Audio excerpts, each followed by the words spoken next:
as políticas públicas acabam atendendo a uma racionalidade que é do século passado e que agora, quando elas são implementadas, não se efetivam em resultados concretos, porque elas é um outro momento. Como eu falei, a política de substituição de importações era do século passado, lá no metade do século passado. Hoje, talvez ela não vá ter o mesmo efeito. A comunicação é outra comunicação, né. Então, isso tudo dificulta você implementar uma política do século XIX, XX, né, no século XXI, onde muita coisa mudou, só que a mentalidade dos políticos que estão lá na liderança não mudou na mesma velocidade.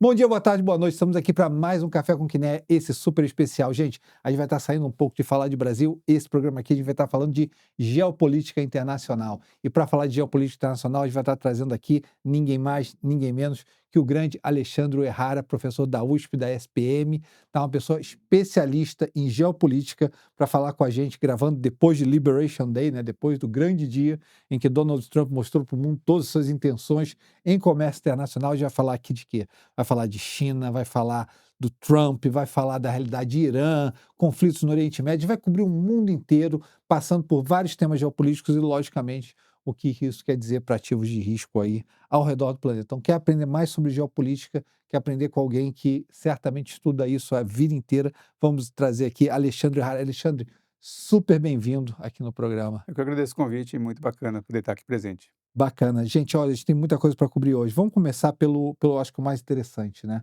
Os Estados Unidos está se preparando para uma guerra. Ele disse que é Uhum, uma guerra comercial, né? uhum. Colocou ali impostos desde ali da China, do Vietnã, até ilhas não habitadas por pinguins no sul do Equador. Que guerra é essa que o Trump está lutando? Lembrando que a Rússia, quando começou a lutar a guerra na Ucrânia, começou a se fechar também, né? Substituir importação, se fechou. Qual é a guerra que Donald Trump quer lutar? Uhum. Acho que a palavra-chave aí que você mencionou é substituição de importações, que até o Aham, Brasil conhece bastante. Nós uhum, tivemos aí políticas de substituição de importações, quando a uhum, gente promoveu a industrialização.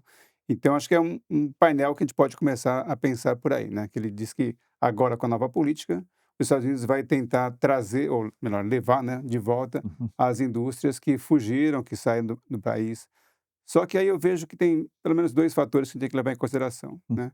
Primeiro que, assim, a política de substituição de importações foi lá na década de, sei lá, 60, 70, né, até o comecinho dos 80, para países que não estavam industrializados, que precisavam industrializar e tinha ali um contexto internacional que favorecia isso, né, que não é o mesmo, né.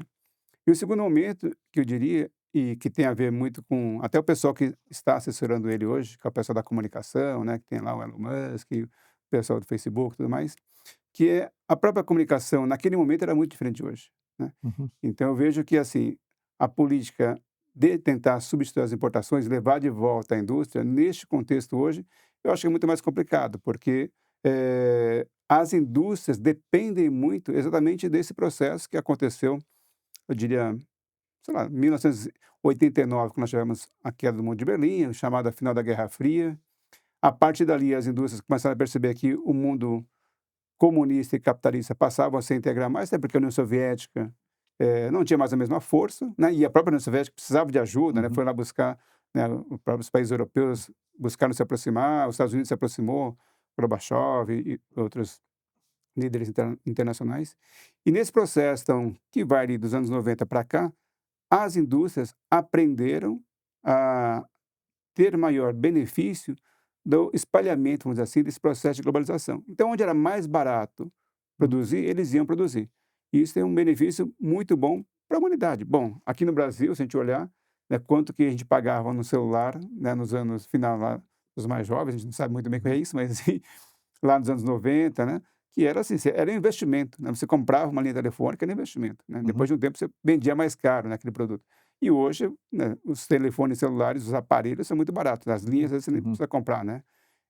Mas isso foi um processo decorrente dessa liberalização comercial mundial, as empresas aprendendo a trabalhar com o preço mais baixo dentro do país, e agora, né, tentar levar de volta as indústrias em todo o seu processo para os Estados Unidos é muito complicado, né. E eu diria que neste momento as próprias empresas americanas em quem as quais, né, o presidente Trump diz estar defendendo, acho que estão muito insatisfeitas com ele, porque se pega, por exemplo, o automotivo, né, que vai afetar as indústrias asiáticas em particular.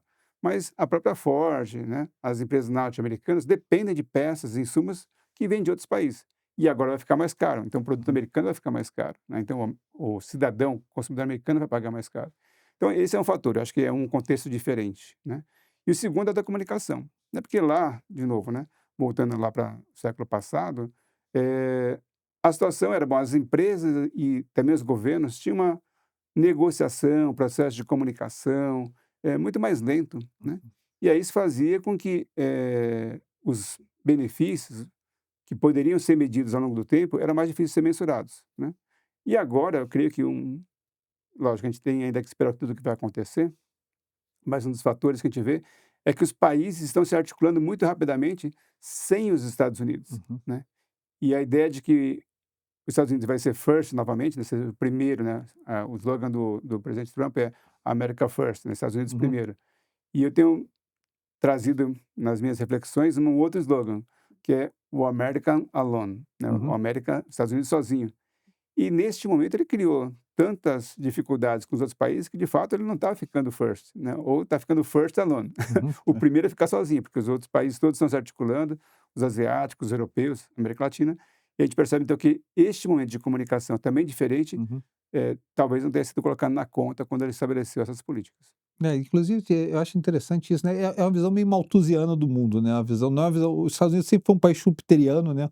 Um Uhum, país de criação, destruição criativa, né? Em que a riqueza vem dessa destruição criativa, e você cria uma visão meio malthusiana do mundo, né? Que vai faltar e eu tenho que fazer sozinho aqui, uhum, de uma maneira ou de outra, né? E o consumidor americano não acostumado com isso, né? Não é um consumidor que se acostuma facilmente. Jimmy Carter, aquele uhum, famoso discurso dele, você vai ter que aprender a viver com menos se ele uhum, perdeu a sim, reeleição para Ronald Reagan depois, né. sim, Como é que você vê esse movimento? Como é que ele articula daqui para frente? Porque eles colocou numa posição difícil dele sair, né, porque ele colocou tarifas num critério, eu vou chamar assim, bem navarriano, né, bem uhum, do navarro, uhum, né, bem, se eu tenho déficit com você, eu vou te taxar pesadamente, e ele vai ter que viver agora com as consequências dessas decisões que ele vai tomar. Não são coisas fáceis, né, eu acho que até o Hayek dizia isso, né, uhum, a economia prova para as pessoas o quão difícil é você planejar. Como é uhum. que você vê as consequências dessas decisões? Eu acho que esse é o principal ponto também de quem está analisando agora os Estados Unidos, está relacionado a planejamento, né. Uhum. A gente não consegue ver claramente qual é o planejamento dos Estados Unidos para implementar essa lógica toda Uhum. de tarifas, de retaliações, porque é uma lógica muito mecânica, mas muito simplista, que assim, de maneira imediata a gente percebe que a consequência negativa, ela é imediata, os benefícios que serão futuros são incertos, Uhum. né, quer dizer, a gente Até sabe porque que o vai mundo aumentar. muda, né. Hã? Até porque o mundo muda, sabe. Exatamente, né, porque assim, a inflação vai aumentar, porque vai ficar mais caro nos Estados Unidos, né, vai ficar mais difícil a obtenção de alguns produtos, porque de fato vai ficar, a importação sendo mais cara, o próprio consumidor americano ou a indústria americana vai ter que procurar alternativas. Então, Uhum.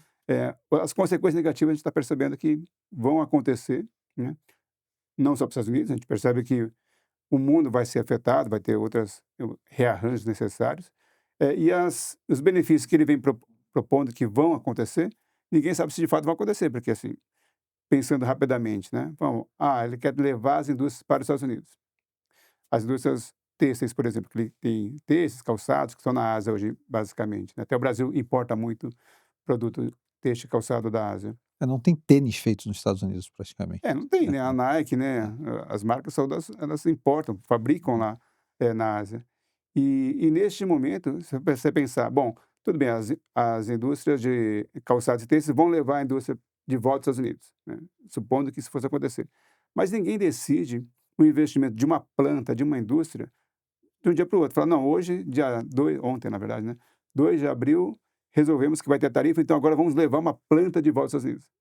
Não, não é assim que acontece, uhum, porque primeiro vai ter que ter uma análise de investimento, né. Se depois de toda a análise fosse falar: "Bom, de fato agora se eu levar a planta de volta para os Estados Unidos, eu vou ficar mais competitivo e eu vou conseguir atender o mercado americano". Até se estabelecer a planta, vai uns 2, 3 anos, porque você tem que achar o lugar, uhum, né, qual é o melhor lugar mais apropriado, depois montar a planta, montar a fábrica, equipar a fábrica e começar a produzir. E isso não vai ser de um dia para o outro. Então, imagina, num momento de instabilidade como está agora, sem saber se o melhor lugar de colocar a planta é na Ásia, no Brasil ou nos Estados Unidos, né? Primeiro tem que decidir isso.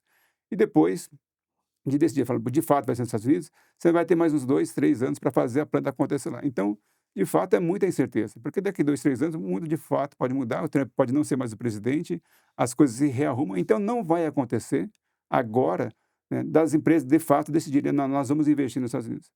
E até o Trump, um pouco antes de ele anunciar as tarifas, ele trouxe lá uma cartela de empresas que me disseram que iam investir nos Estados Unidos, mas iriam investir numa situação prévia às tarifas, Uhum. né? Até algumas empresas, acho que dá para mencionar, por exemplo, a Toyota era uma empresa que anunciou investimento nos Estados Unidos e até achou que a vitória do Trump seria bacana, né? Uhum. Teve ali uma proximidade. Mas agora, né, com essa tarifa que foi elevada, né, eh, será que a empresa japonesa de fato vai investir lá? Porque ela não sabe se investir nos Estados Unidos nesse momento vai ser bom. Porque se coloca lá o mercado americano, por maior que seja, o mercado fora dos Estados Unidos também é importante, o mercado Uhum. europeu, o próprio mercado Uhum. asiático. Então, se eu levo a empresa para os Estados Unidos e fabrico lá, qual é a garantia que vai ser, de fato, lucrativo exportar para os outros países, se os outros países estabelecerem tarifas, né, Uhum. restritivas à exportação? Então, não garante que a empresa vai investir. Estou falando de uma japonesa, mas Uhum. uma europeia, né, também, uma chinesa que está investindo bastante. Então, eu creio que o grau de incerteza é muito grande agora, e eu não vejo que o planejamento seja claro. Não sei, né, a menos que a gente pense exatamente nesse plano, pensar mais mecânico e simplista, né, quando a gente começa a entrar nos detalhes, não faz muito sentido ainda, né, acho que para ninguém que tem E são acompanhado. indústrias de baixa margem, né, tá, fabricação de automóvel, têxtil, alumínio, aço, é tudo coisa de baixa margem. Se você erra onde você coloca a sua planta, acabou seu negócio. Acabou, né, fecha a planta, né. E hoje em dia, de fato, a gente percebe que tem muitas empresas que estão buscando algumas localidades, e não pelo tamanho do mercado, né, mas onde fica mais interessante para investir, né. Por exemplo, o Brasil é um mercado bastante grande, né, a gente está falando de 200, mais de 200 milhões de pessoas. Para alguns segmentos, ele é, de fato, o maior mercado para muitas empresas, porque apesar do Brasil estar entre as 10, não ser ali o topo, mas estar entre as 10 do mundo, o Brasil é um importante mercado. Uhum. Mas mesmo assim tem empresas que resolvem produzir fora e exportar para o Brasil. Uhum. Então nada garante que os Estados Unidos, por mais que seja grande o mercado, que as empresas de fato vão decidir investir lá, fazer novamente a planta nos Estados Unidos.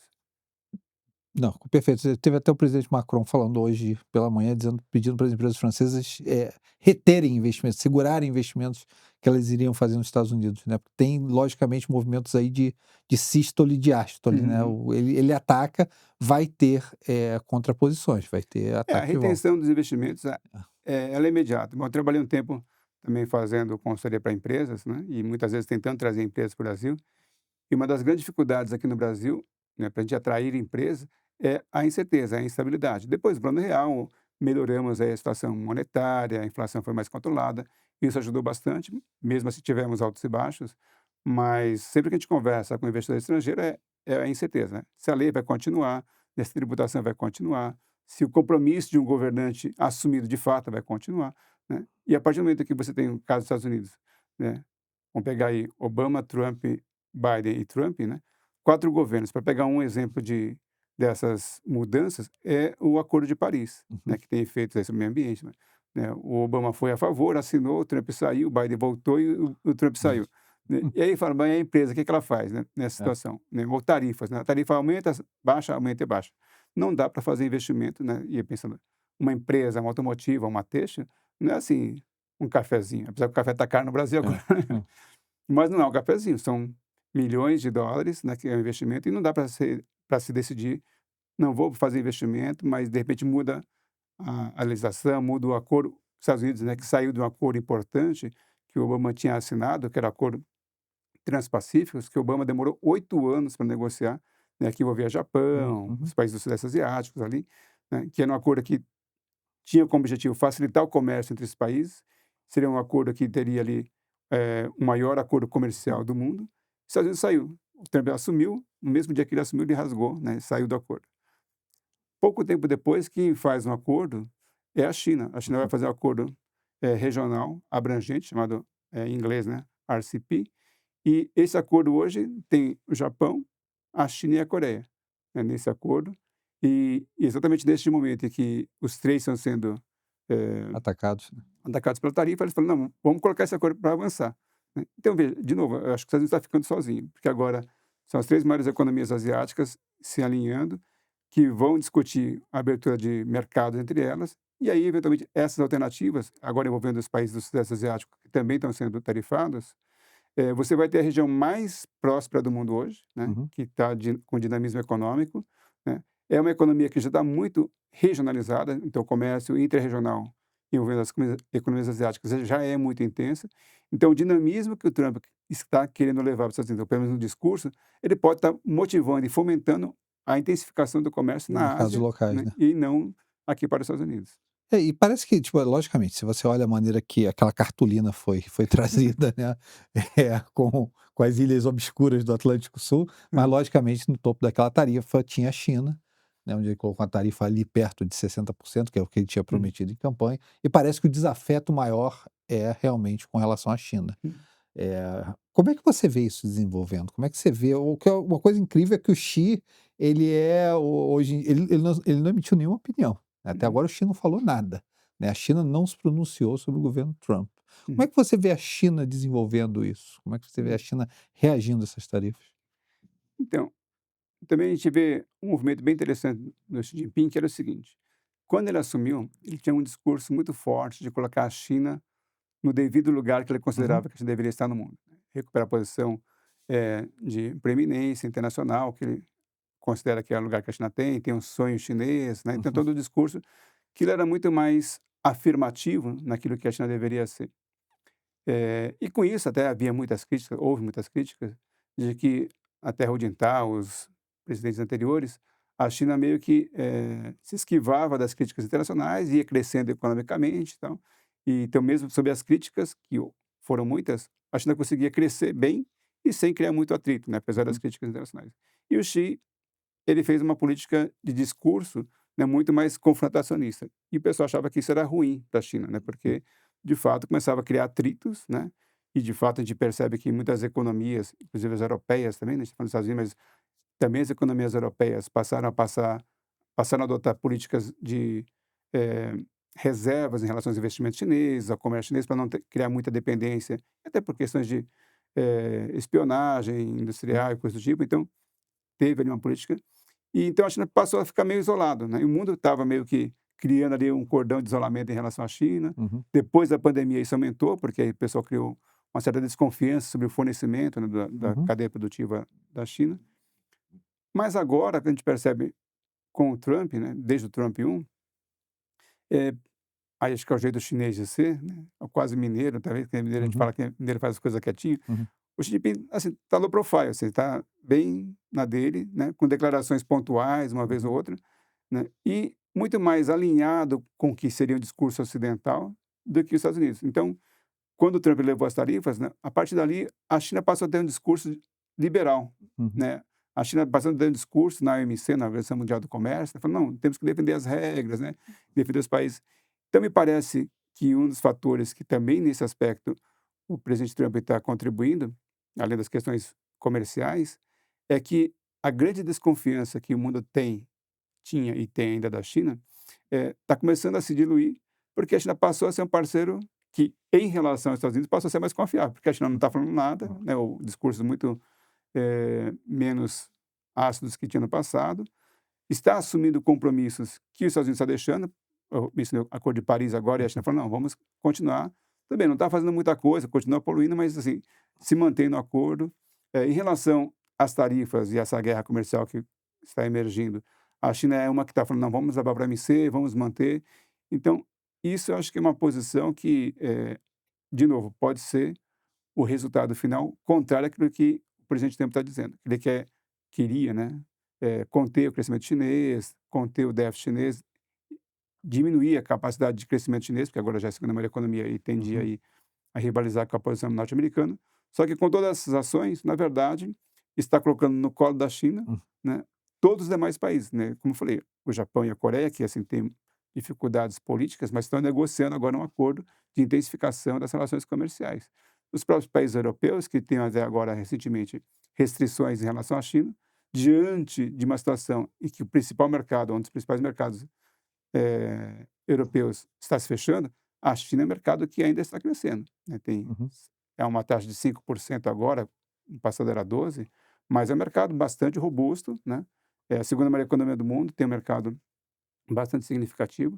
Então, ao invés de obstruir a aproximação e aprofundamento da relação com a China, talvez os europeus comecem a reavaliar essa posição, falar: "Pô, de repente, agora uma alternativa é exportar para a China e não mais para os Estados Unidos".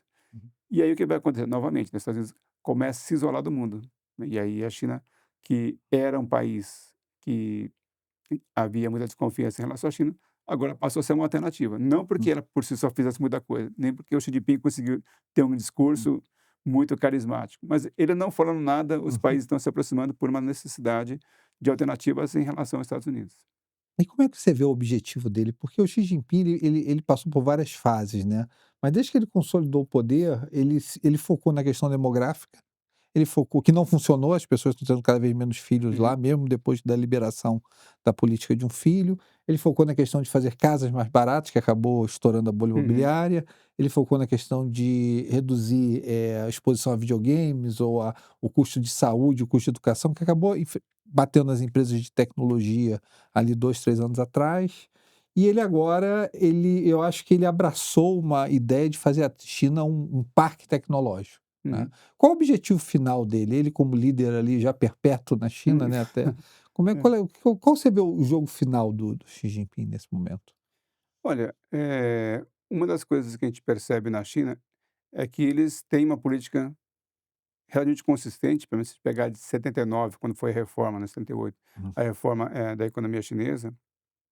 De lá para cá, o objetivo sempre foi mantido, né, de recolocar a China na posição econômica Sim. interessante, desenvolvimento econômico, e com essas diversas fases. No primeiro momento, por mais que talvez os chineses não gostem, mas foi de realmente copiar muito o ocidental, Uhum. e até às vezes sem muita vergonha, né? É. Assim, o logo era parecido, o Uhum. produto era parecido, mas enfim, com todas essas cópias e reproduções, eles conseguiram chegar no mercado e a partir de 2000 para cá eles realmente deram um salto, né, na capacidade de desenvolvimento.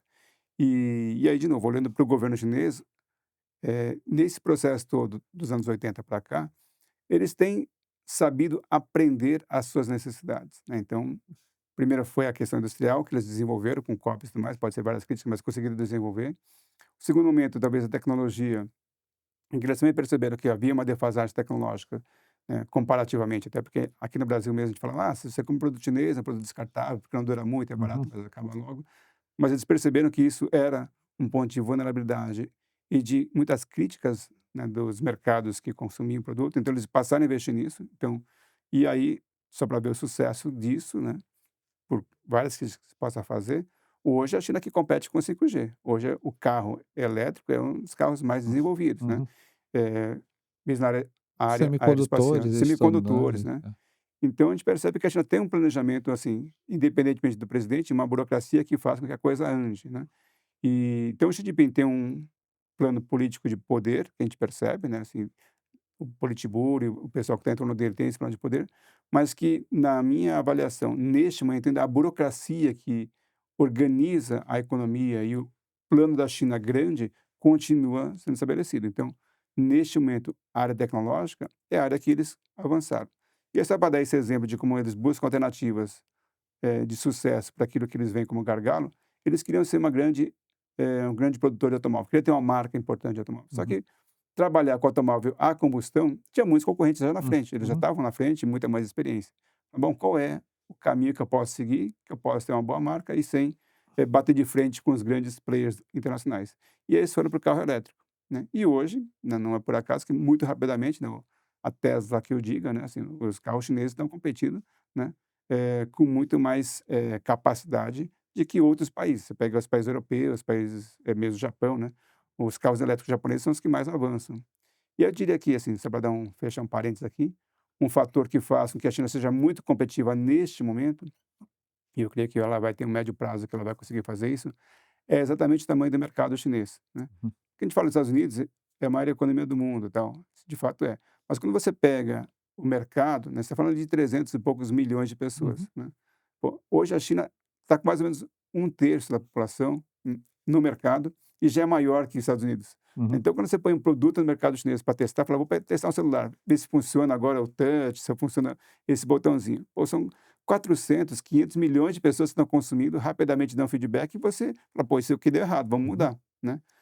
O carro elétrico foi um pouco isso, né, põe o carro elétrico, rapidamente você consegue ver quais são os problemas, você moderniza, Uhum. conserta, busca alternativas, e não é por acaso que a China conseguiu rapidamente esse avanço, né. Então eu vejo que, dado o investimento que eles já fizeram em educação, né, que isso vem desde os anos Hum. 2000, contratando professores, eu visitei a China, Uhum. né, lá você tem professores franceses, brasileiros, americanos, alemães, japoneses, todo mundo todo. Então o que precisa eles vão lá e contratam, né, e tem lá. Então eles conseguem. Investiram muito em centro de pesquisa, então tem muitos centros de pesquisa na China, né.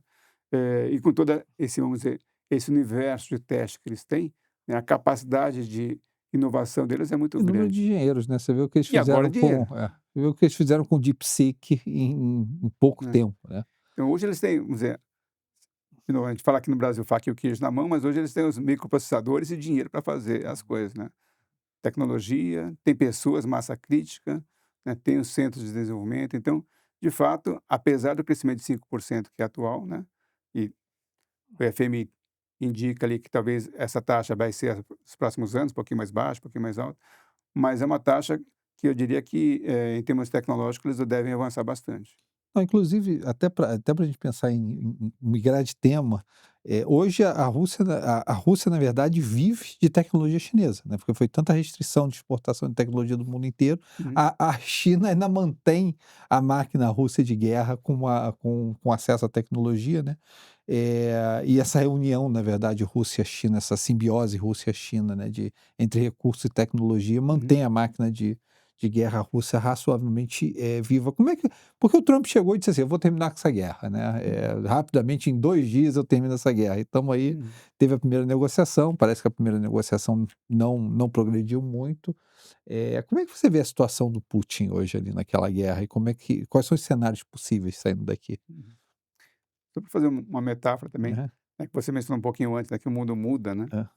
e é curioso ver nessa relação China e agora a Rússia, né, mas como o mundo deu voltas, né, porque ali nos anos 60, a Rússia já tinha a energia nuclear, né, a China comunista, e um dos entraves lá das tensões entre China e Rússia é porque a China falou: "Bom, também quero ter, né, quero desenvolver", havia uma parceria por serem países comunistas, mas a Rússia falou: "Não, a gente não quer", né, e Hum. aí, naquele momento a Rússia ainda, ó, a União Soviética no caso, estava numa posição à frente, né, e acabou gerando tensões entre esses 2 países, que levou a uma política lá nos anos 70, né, Uhum. eh chamada ping-pong, que os Estados Unidos conseguiu trazer a A China para China para próxima, perto. para perto, né. E agora, né, algumas décadas depois, se inverteu, né, agora a China que está na posição De tecnologicamente falando preeminência, né.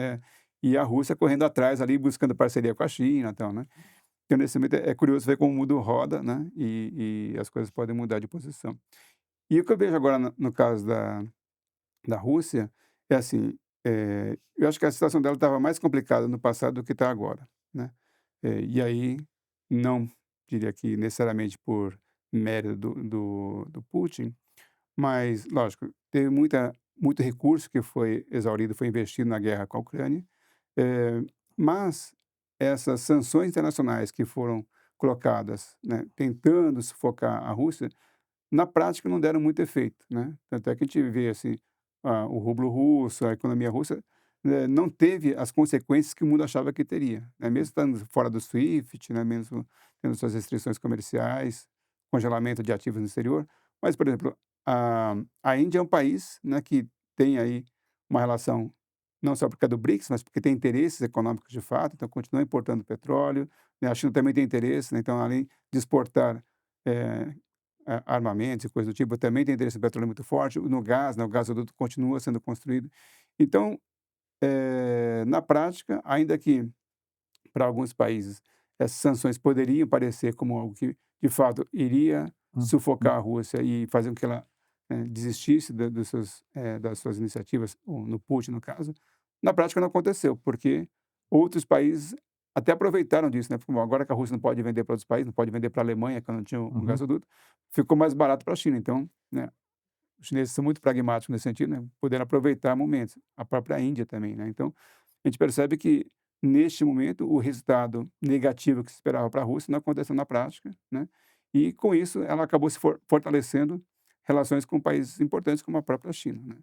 E aí você mencionou em relação à geopolítica, uma lógica da geopolítica também tem muito a ver, bom, quem é meu aliado e quem é meu inimigo, né? Quem é o inimigo, né, do meu aliado. Então, de repente, neste momento, o que a gente está percebendo é que já havia essa percepção há algum tempo atrás, quando Putin começou a expressar sua insatisfação em relação à OTAN, à expansão da OTAN, mas também convergiu com a insatisfação que a China veio crescente em relação a ela, da política norte-americana de tentar conter a China. E aí não é só do Trump, né, a gente pode voltar mais aí Uhum. no Obama, mesmo nos outros, presidentes que perceberam que o crescimento chinês poderia ser uma ameaça para os Estados Unidos.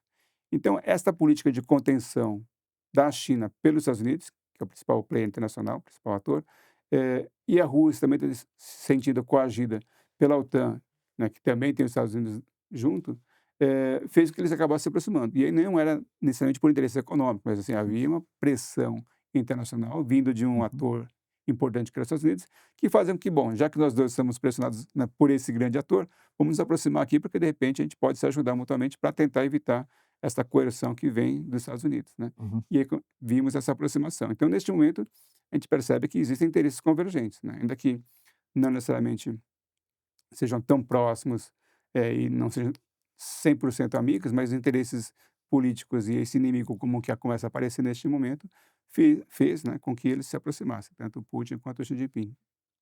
Mas a impressão que a gente tem, você falou, não afetou tanto a Rússia. A impressão que tem, como o Putin é o cara que não quer negociar, né, o Trump chamou Zelensky e disse assim: "Olha, você vai sentar e vai negociar, você não tem cartas no momento, vai lá e negocia", né. Mas o Putin, para ele disse assim: "Não, não quero esse ceasefire, não quero esse cessar-fogo agora". Ele age como se ele estivesse ganhando a guerra, a verdade é essa, né. Uhum. Você tem esse sentimento que ele está ganhando a guerra e que ele vai postergar essa guerra? Como é que qual o possível desfecho aqui disso? Quais são os cenários? Ele é um negociador duro, né, Hum. e por outro lado eu vejo, assim, que também a posição dele neste momento depende dele sair vitorioso nessa guerra, né. Quer Uhum. dizer, ele sair dessa guerra derrotada, aí pelo menos pela literatura que a gente acompanha, pelas análises que a gente vê, dentro da cultura aí russa, eu não sou especialista em Rússia, mas pelo que a gente lê, né, ele sair derrotado dessa guerra, ele não conseguir ter um resultado positivo, significaria para ele o fracasso. Quer dizer, Uhum. ele perderia, né, a posição que ele tem, que ele conquistou ao longo do tempo, né. Exatamente pelos investimentos que aconteceram, investimentos que eu digo gastos né, no conflito, né, e sair de mãos abanando para ele, assim, não é uma alternativa, né. Uhum. Ou ele sai, né, com aquilo que ele está almejando, né, de ter uma parcela da Ucrânia que ele já ocupou com as forças russas, ou para ele seria o fim da carreira dele, seria o fim da posição dele. Então, neste momento não é um blefe, nem é assim: "Não estou nem aí". Não, é porque ele precisa dessa vitória, ele precisa dessa conquista para se manter na posição que ele está, porque se ele sair de lá sem essa conquista, ele perde também a posição. Então não é só perder a guerra, mas perder até mesmo a posição política que ele tem dentro da Rússia. A gente deve ficar mais tempo nisso aí, né. Ah, vai, vai. E Então agora, só um detalhe aham. aqui interessante, é que quando o Zelensky foi lá nessa "conversa", entre aspas, né, Novo office, né. eh, com o Trump lá nos Estados Unidos, uma das coisas que o Zelensky falou, ele falou: "Olha, você não pode confiar no Putin", né. Aham, E aham. aí teve toda aquela celeuma, e agora o Trump, na semana passada, dizendo: "Olha, pô, estou insatisfeito com essa negociação", né, ele não Aham. está atendendo aquilo que a gente está negociando. Então ele É. está vendo agora que o Zelensky não estava tão errado. Não, Zelensky certamente tem mais experiência em negociar com o Putin do que qualquer um no planeta É. nesse momento, né. Eh, mas vamos então conversar, andar um pouquinho mais para o oeste aí da Rússia, né, você tem essa situação com a Europa. Porque você falou, né, o mundo acaba sendo um mundo de alianças, acaba sendo um mundo de quem é meu inimigo, quem é meu amigo, quem é o inimigo do meu amigo, em continuação. Mas a gente tem essa situação, do Trump em que claramente, ele bate em aliados em que não podem bater de volta, né, e não bate em, vamos dizer assim, nêmeses anteriores que podem bater de volta, que é o caso da China e da Uhum. Rússia. Aliás, curioso, eu não sei se isso vai ser retificado posteriormente, mas no dia do anúncio daqueles países todos da lista, não tinha nem Rússia, nem Bielorrússia naquela lista de países, né. Talvez seja retificado posteriormente, mas curioso que eu acho que não tinha 10 países no mundo, uma coisa dessa, entre Uhum. Botsuana, a cidade do Vaticano, Uhum. e não tinha a Rússia e a Bielorrússia. Aí você tem nessa situação, você falou, ele bate na Coreia do Sul com taxa alta, ele bate no Japão com taxa alta, e ele abandona a Europa do ponto de vista econômico. A Europa tem que se reinventar aí com o pacote Uhum. alemão. Como é que você vê esse acordar da Europa ou essa nova realidade europeia? Olha, eu sinto que é uma situação difícil, né, que se a gente olhar aí, pensa em termos históricos, né, se a gente pensar desde o século XIX, né, teve a Revolução Industrial, a Europa cresceu bastante, porque foi a primeira a chegar, né, com toda a tecnologia, inovações e tal. Mas, e aí voltando para os Estados Unidos, já no finalzinho do século XIX, os Estados Unidos aparecia como uma potência naquele momento emergente, e de lá para cá, do final do século XIX até, vamos dizer, os 2000, né, Estados Unidos praticamente só cresceu, né, porque cresceu economicamente, cresceu em termos tecnológicos, a partir da Segunda Guerra Mundial se tornou a principal economia mundial, liderando em termos de tecnologia, em termos econômicos, Uhum, e, no sentido contrário, a Europa, os países europeus foram decaindo, né. Começar pelo Reino Unido, que era a principal potência naquele momento, e vai cedendo de uma certa maneira o espaço para os Estados Unidos.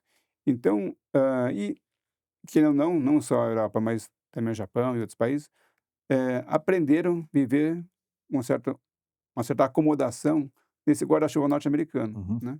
Então, isso a gente não pode discordar, de fato o tempo está correto, de que, assim, os países europeus deixaram de investir na área de segurança, porque tem um guarda-chuva americano, né. uhum. O Japão também, durante muito tempo, passou a viver sob o guarda-chuva americano de segurança, e nesse aspecto havia um certo conforto. A partir do momento que se retira esse guarda-chuva, a Europa tem que se repensar, o Japão tem que se repensar em termos de como garantir a sua segurança. Então, eu acho que é um baque, né, forte, e temos que pensar que as economias europeias também, assim, não estão, a gente costuma dizer, não está num céu de brigadeiro, Uhum. tudo bem, né, tem muitas dificuldades, a própria economia alemã, que é a liderança econômica na Europa, não está mais naquela pujança que vinha no passado, né, tanto é que depois, das dificuldades ali, o próprio primeiro-ministro também passa a sofrer críticas, né.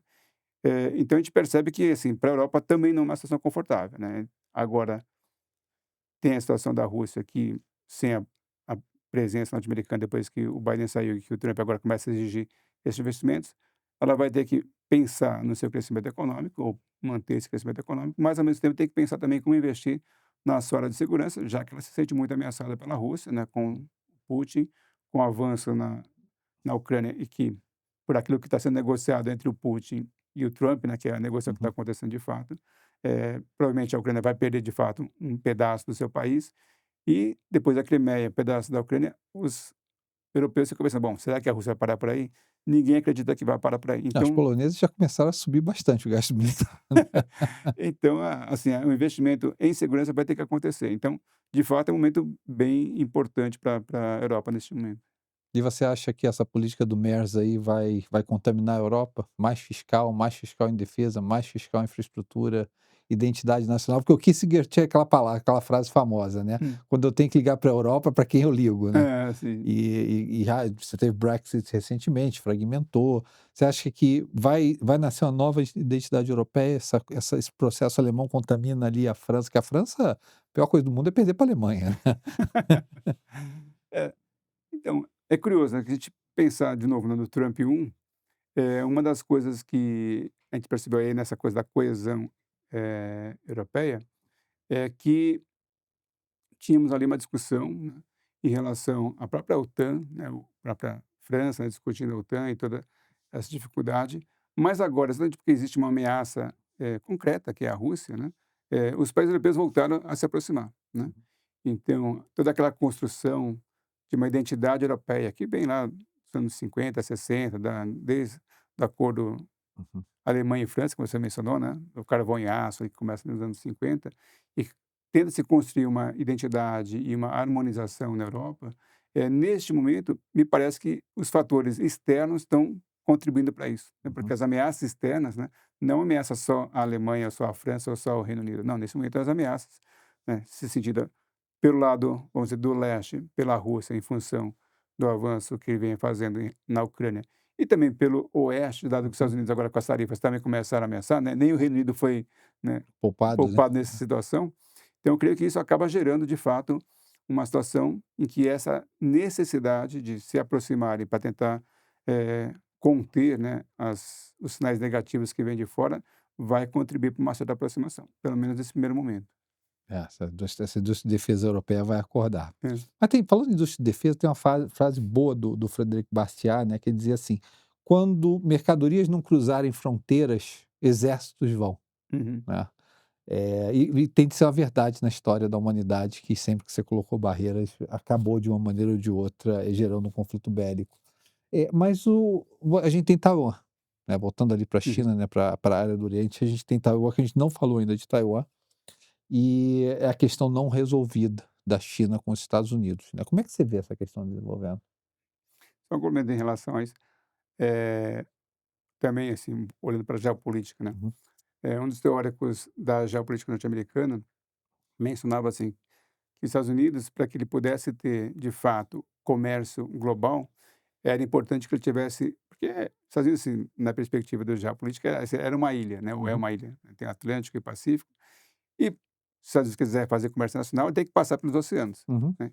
Então era importante que os Estados Unidos tivesse domínio, parcerias, parceiros, em vários lugares do mundo para poder fazer comércio nacional, né, principalmente uhum, porque naquele momento e ainda hoje, né, o navio é muito importante.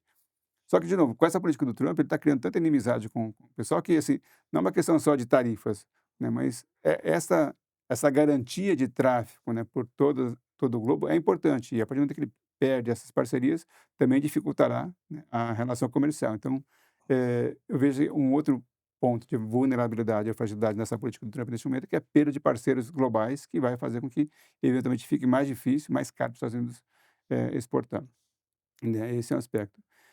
E agora em relação a Taiwan, o que eu vejo, né, eu também tive lá passando por Taiwan em alguns momentos, a sensação que se tem é que, em termos de identidade, né, que falando um pouco de identidade, a cada ano que passa, a cada dia que passa, o taiwanês se sente menos chinês no sentido de identidade nacional, né. uhum, Então, é muito difícil você imaginar que, em algum momento, um futuro próximo, os taiwaneses vão falar: "Não, vamos ficar ok, vamos nos integrar, submeter, né. ao governo de Pequim", né. Porque eles não se sentem, né, com uma identidade de se submeter ao governo de Pequim, né. Uhum, Então esse é um ponto difícil, eu vejo, que não é de fácil solução. Porém, em termos econômicos, já, né, há muito tempo, a Taiwan reconhece que, assim, é difícil Taiwan querer contestar a posição chinesa, né. uhum, Nem o Japão, que era a segunda maior economia, agora foi para a quarta, né, tem uma posição de poder falar: "Não, a China vamos bater a China", não tem, Taiwan uhum, que é muito uhum. menor, é impossível, né. Então, do lado econômico, eu vejo que os taiwaneses, não têm interesse em se distanciar, romper relações com a Uhum, China, porque essa relação também é importante. Mas na questão política e de identidade, eles preferem ficar independentes. A China, em algum momento, né, antes do Xi Jinping, negociou com Macau, negociou com Hong Kong, né, a, a autonomia dessas regiões, e isso poderia ser uma alternativa de solução para a relação Taiwan e China, né, Taiwan e Pequim, Taipei e Pequim. O problema é que agora com o Xi Jinping, essa relação ela meio que está um pouco balançada, né, próprio Hong Kong neste momento, porque a China passou a ter uma busca de interferência maior, né, nessas, eh, ex-colônias, né. E aí Taiwan também voltou um pouco atrás, né, ficou mais receosa, porque, bom, a gente vê, né, como, vamos dizer, governos independentes, ainda que seja o mesmo país, mas governos independentes, ok, a gente mantém uma relação econômica, ok, né, mas nos submetemos ao ponto da China querer intervir aqui, uhum. é mais complicado. Então, a gente percebe que existem elementos que aproximam, principalmente econômicos, mas no campo político, no campo cultural, isso ainda é uma distância maior, e quanto mais tempo passa, na minha percepção, essa distância vai aumentar. E existe o plano bélico, existe a situação, existe a possibilidade real da gente entrar na situação bélica em Taiwan? Olha, eu diria que, assim, nós tivemos um momento de tensão muito grande, né, quando a Nancy Pelosi foi até Taiwan, Uhum, né, a China realmente ficou muito contrariada com aquele momento, houve muitas tensões, mas, como eu digo, a China, o governo de Pequim, ele é muito pragmático, né. uhum, E seja pelos microprocessadores, seja por interesses maiores que a China tem, a China não tem interesse, até pelo sonho chinês, o Xi Jinping e o governo chinês não tem interesse em criar, turbulências que dificultem a trajetória de crescimento chinês, né. E fazer uma guerra com Taiwan ou invadir Taiwan, né, significaria criar uma turbulência muito grande, porque aí acompanhando um pouco as discussões sobre a segurança na Ásia, eh, uma ação militar chinesa sobre Taiwan, inevitavelmente, pelo que a gente tem lido, acabaria acionando também o Japão, porque o Japão se sentiria ameaçado com uma ação militar chinesa contra Taiwan, Uhum. né. E já há declarações de que se Taiwan for ameaçada, o Japão entraria, né, nessa situação para defender Taiwan, né. Ainda Uhum. que Taiwan e Japão também tenham algumas tensões, mas neste momento em relação à China, ambos estão mais próximos e tenderia aí a ter uma posição então de defesa a Taiwan. E se o Japão entra, né, nessa situação, também acho que agora com o Trump é diferente, é difícil falar, mas assim, é provável que também os Estados Unidos tenham que se posicionar. Então, acabaria criando muita turbulência que para a China não é interessante, né. E ela ainda depende muito, assim, se ela quiser continuar crescendo, depende dessa parceria com as economias asiáticas, a gente falou no Uhum. início, mas também depende dos mercados, por exemplo, europeus. Se os Uhum. Estados Unidos se fechar, mas os europeus é um mercado importante. E a partir do momento que ela crie tensões ali, também pode levar a restrições, sanções para os mercados europeus, e para a China não é interessante, por mais que ela seja a segunda maior economia, investiu muito no mercado doméstico, né, a China está Uhum. buscando fomentar o mercado doméstico para diminuir a dependência do mercado externo, então Uhum. isso é um fato, mas, assim, quanto mais ela tiver possibilidade de manter essas relações com as economias de outros países, para ela é mais interessante. Então, politicamente eu vejo que da posição de Pequim, eles não querem a autonomia de Taiwan, né, e isso eles não vão Uhum. aceitar, mas desde que, né, fique nesse âmbito, né, olha, há um discurso, há planejamentos, né, e não haja uma ação de fato de independência de Taiwan, a China não vai fazer uma ação militar contra, porque ela não tem interesse nisso, não tem interesse nenhum em criar uma turbulência. E do outro lado, Taiwan também não tem interesse em ser atacado, né, Uhum. então eu vejo que, assim, essa tensão vai permanecer, mas não vejo, né, que no médio prazo, ali no curto e médio prazo, a gente de fato tem uma intervenção chinesa sobre Taiwan, porque Uhum. não é de interesse de ninguém lá na Ásia neste momento. Certo, diplomacia prevalece ali, É, né.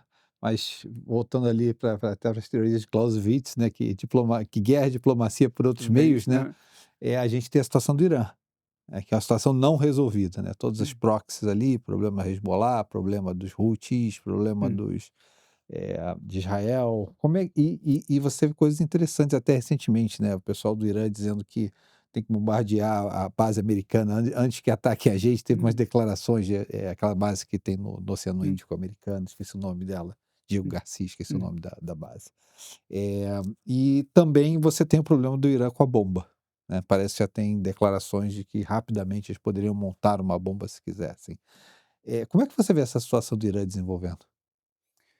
Então, eu diria que neste momento, lá no Oriente Médio, tem uma situação bastante bom, sempre foi complicado, não vou dizer que teve algum momento mais fácil, né, mas essa disputa e, de novo, né, Estados Unidos é importante nesse cenário, porque acabou tendo a intervenção no Iraque, né, a derrubada do Saddam Hussein criou um desequilíbrio na região, né, quer dizer, tinha esse equilíbrio entre Irã e Iraque, né, com a saída do Saddam Hussein, acabou abrindo espaço para a expansão da atuação do Irã na região, e de fato a gente percebe ali que houve uma movimentação nesse sentido.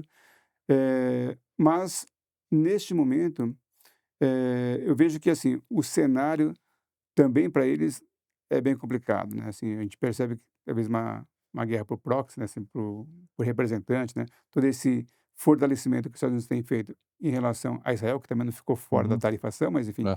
Israel é um país que tem sido fortalecido militarmente, que é vamos dizer, uma cabeça de ponte, um ator que pode atuar contra, o Irã. Então, eu acho que também neste momento o Irã, até porque politicamente quando a gente olha dentro do Irã, os ayatollahs também não estão com tanta força, existe uma contestação neste momento Hum. dentro do Irã.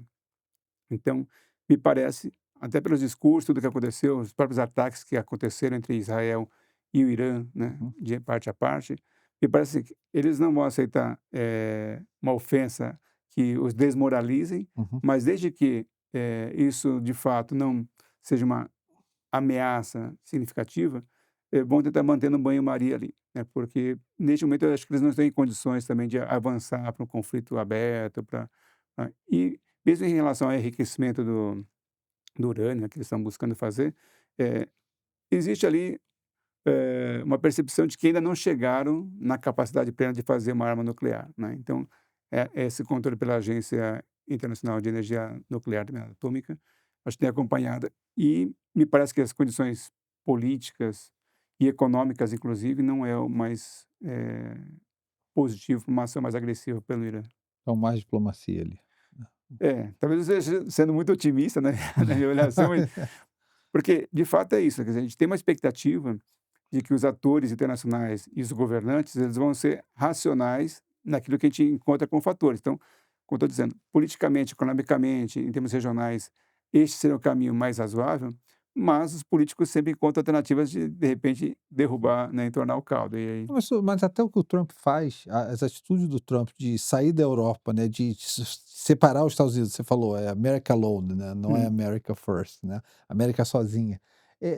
Parece um reconhecimento de que tem aquela história, já gastam mais com juros do que com defesa, né, daí uhum, tem aquela Ferguson Law, né, quando você gasta mais com juros que com defesa, você já é uma nação declinante. Mas parece que os Estados Unidos reconhecem que ele não está preparado mais para lutar guerras uhum, da maneira que ele estava no passado. Então ele sim, tem que, na verdade, sair um pouco desse papel de xerife do mundo uhum, e passar esse papel para outras pessoas, né. Talvez hum. por isso seja menos provável que É ele mesmo inicie guerras. É uma lógica que também ela não se fecha totalmente, mas que a gente pode das várias especulações que a gente tem, é que hoje, os Estados Unidos, de fato, quando a gente pensa em termos de competitividade de produto, né, produto físico, estamos falando de carros, de calçados, de têxteis, os Estados Unidos já não está mais tão competitivo como havia no passado, era no pós-Segunda Guerra Mundial, que já os Estados Unidos, de fato, era o fornecedor internacional.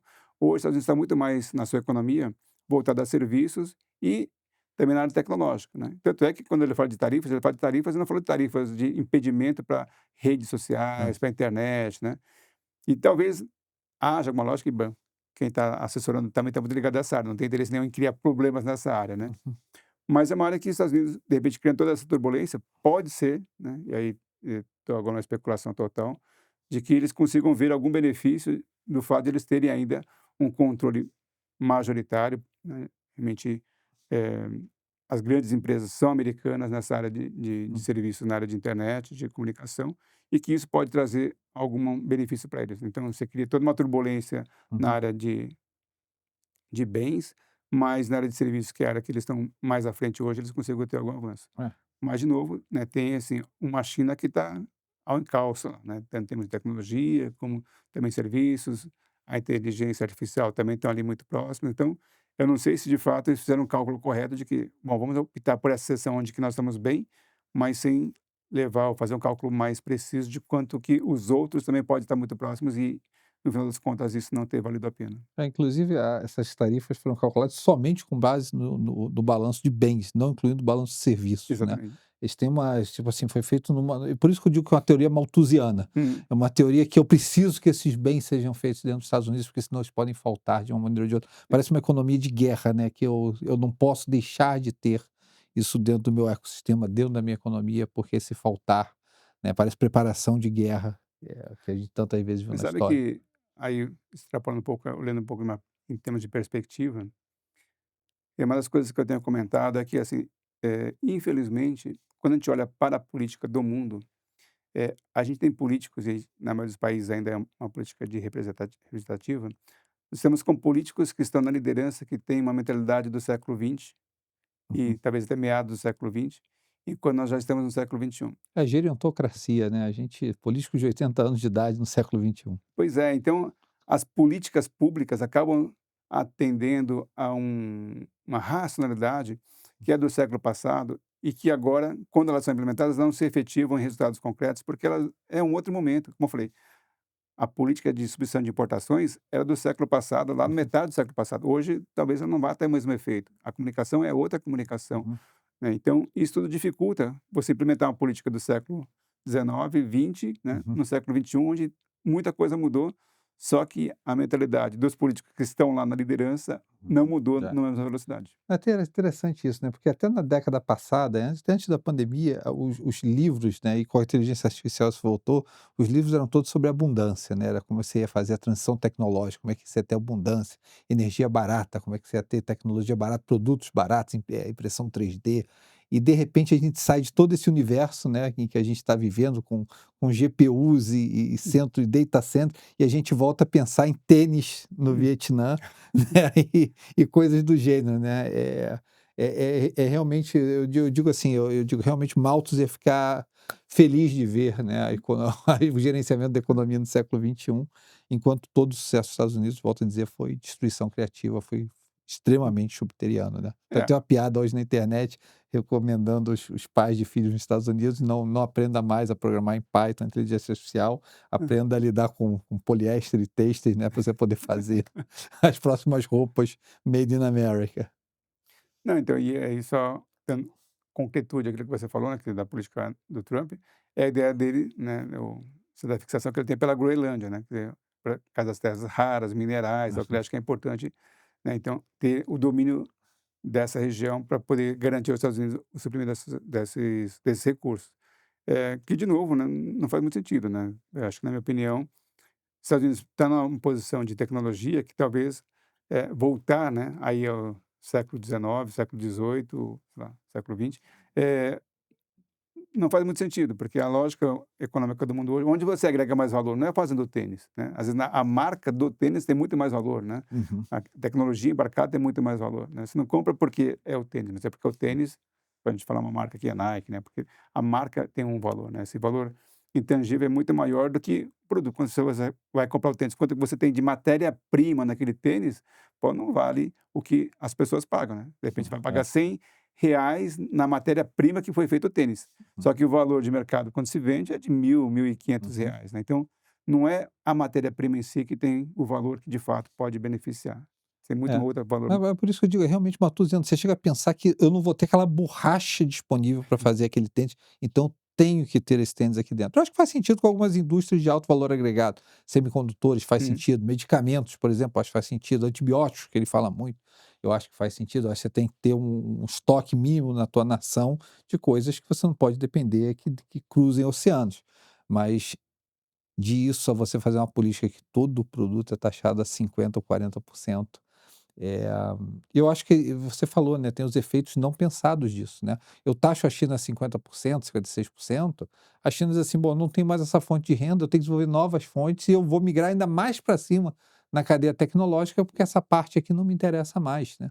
Você uhum, tem incentivo, você muda incentivo. Charlie Munger falava muito isso: uhum, "Me dá os incentivos, eu te dou o resultante". A uhum. incentivo da China hoje é migrar ainda mais para cima na cadeia de valor, O caso dos semicondutores foi né. isso, né, os Estados Unidos resolveu, criar sanções ali, impedir, né, que a China tivesse acesso aos semicondutores, restringiu acesso aos semicondutores do Japão e de Taiwan, a China começou a investir nos semicondutores e hoje eles estão ali, pau a É, o pau. chip hoje da Huawei tá parelho com alguns chips de 3 anos atrás da Nvidia, daqui a Exatamente, pouco eles estão juntos, né. Ele exatamente. diz assim: "Ah, ele não tem litografia ainda", daqui a pouco eles estão fazendo a litografia, Uhum. porque força bruta, né, dinheiro e força, Sim, sim. quando usados ao extremo, acabam Uhum. funcionando de uma maneira ou de outra. Os caras são muito engenhosos, né, muito, muito, Como eu falei, a tá. capacidade de hoje eles investirem, testarem, fazerem inovações é muito grande. Então, eh, nesse caso, a gente está falando muito em tiro no pé, né, nas É, tarifas, mas nesse caso acho que foi um tiro no pé, porque na verdade eles não atrasaram a é. China, não dificultaram a vida da China, na verdade eles aceleraram o processo de desenvolvimento dos microprocessadores dentro da China, né. Sim, sim. Não, e essa outra coisa também, você falando dessa coisa, por isso que eu digo, eu volto à teoria malthusiana, você quer trazer, você quer trazer carros movidos a combustão interna, que é uma tecnologia que teoricamente é uma tecnologia em transição e que você vai perder essa tecnologia, você quer que fábricas de combustão interna, porque é o que você está Uhum, taxando basicamente carros de combustão interna, vão para os Estados Unidos, né, uma indústria de ROI baixíssimo, de retorno uhum, baixíssimo, enquanto isso o chinês está fazendo carro elétrico e desenvolvendo bateria de primeira geração. Não, uhum, não fala com os Estados Unidos isso, uhum. não fala com a criação destrutiva, não fala com Henry Ford, não fala com, entendeu? Com inovação. Isso que me deixa nervoso hoje nessa teoria. E eu acho que parte disso também, não sei se você vai concordar, é que a gente criou essa coisa de esquerda e direita no mundo, que parece que as pessoas têm que necessariamente, qualquer coisa que é feita em nome de um lado ou em nome de outro, um grupo tem que defender, por mais irracional que possa parecer aquela decisão naquele momento, Uhum. né? Bom, a gente está na teoria do Mad Men no momento, né? Do homem louco do Trump. Vamos Aham, ver se ele é Nixon, né? Ou se ele é alguma coisa diferente. uhum. Mas nessa coisa, de novo, né? de fato, a gente observa muito essa polarização que a gente vê no mundo, mas talvez a contribuição do Trump nesse momento é o contrário, né, quer dizer, os diferentes se aproximaram, né.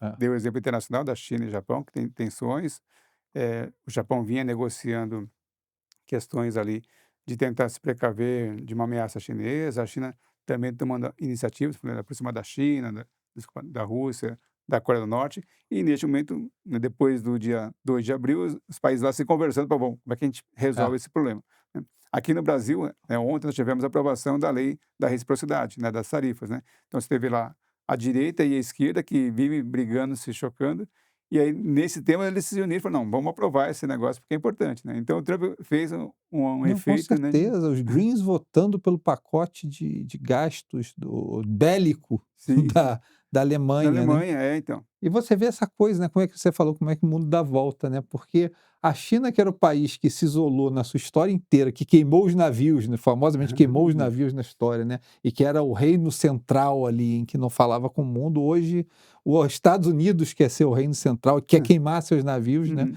enquanto a China quer construir novos navios e está em contato com o mundo, você vê como é que a história dá volta. Eu sempre falo esse exemplo. Uma das coisas, o maior sucesso da Europa é que era com uma geografia muito fragmentada, os países se fragmentaram. Aí, como se fragmentava, sempre estava em guerra e sempre tinha comércio. Como sempre estava em guerra, sempre tinha comércio, as coisas andavam, porque tinha contato, né? Uhum. Quando você se isola no mundo, né, que é o caso ali da Micronésia, Uhum. você não anda para Uhum. frente, né? Você Uhum. precisa desse contato com o mundo e eu espero, para o bem do mundo, que os Estados Unidos achem seu caminho É. nesse Ó, sentido. e aí, só pra fazer comparação também das grandes potências, dentro das reflexões que a gente faz no final da Guerra Fria, uma das coisas que a gente percebe é que, assim, bom, tínhamos 2 blocos, né, o capitalista e o comunista. Uhum, E eu entendo que um dos fatores que fez com que o bloco comunista tem vários fatores internos, mas que também contribuiu para suas dificuldades, é porque o bloco comunista era muito mais restrito, né, você uhum, tinha a União Soviética e alguns países satélites ali. Enquanto os Estados Unidos, dentro da sua política mais liberal naquele momento, tinha relações com a Europa, tinha relações com a América do Sul, com a Ásia. Então o intercâmbio, o comércio e a possibilidade de crescimento, né, era muito maior, né. uhum, Enquanto a Rússia sustentava esses países satélites até o seu fôlego acabou, né, uhum, e não tinha muita essa possibilidade de avanço ali. As contribuições foram muito menores. E agora os Estados Unidos está fazendo o contrário, né, quer dizer, ao invés de ela isolar alguém, não, ela está se isolando e uhum. deixando o mundo: "Não, agora vocês toquem sua vida e eu vou ficar com a É. minha o meu restrito aqui nos Estados Unidos". Até tem uma charge interessante hoje na The Economist, que é o Trump serrando, Cerrando né, os Estados os Estados Unidos, né. Unidos ali, que é o buraco onde ele vai cair, né, separando os Estados Unidos do mundo. É. Bom, eu espero eu sou um fã dos Estados Unidos, da história dos Estados Unidos, né, desde os founding fathers ali, desde Madison, desde de Hamilton, daquele pessoal todo. Eu espero que os Estados Unidos esteja presente, eu acho que o mundo precisa dos Estados Unidos forte, eu espero que eles voltem a estar presente. A gente já passou de 1 hora de programa, né, a gente tem que terminar o programa, porque senão o pessoal de marketing aqui começa a bater em mim. Alexandre, muitíssimo obrigado pela sua presença, tá, acho que foi um papo super legal aqui, esclarecedor. Gente, não deixe de seguir a gente nas redes sociais, tá? Quiné Investimentos aí, Instagram, Quiné Investimentos no LinkedIn, Quiné Investimentos nesse canal do YouTube. Gostou do vídeo? Dá o like, segue a gente, recomenda a gente, tá? Esse programa aqui a gente tem todo mês, Café com Quinéia, live de economia e mercados, você vai ter ali nosso Quiné Insight, vários programas aqui nesse canal, e no blog da Quiné você vai ter todos os papers que a gente escreve, tá? Esteja com a gente, estamos passando aí por esse momento de muita análise, muita reflexão no governo Trump, tudo isso está acontecendo no mundo, e vamos estar trazendo isso para você. Alexandre, mais uma vez, muito obrigado pela sua Eu presença que aqui, agradeço o querido. convite, foi um papo muito legal. Obrigado. Um grande abraço e até o próximo mês com outro convidado super especial que a gente vai estar trazendo para vocês. Um grande abraço, gente.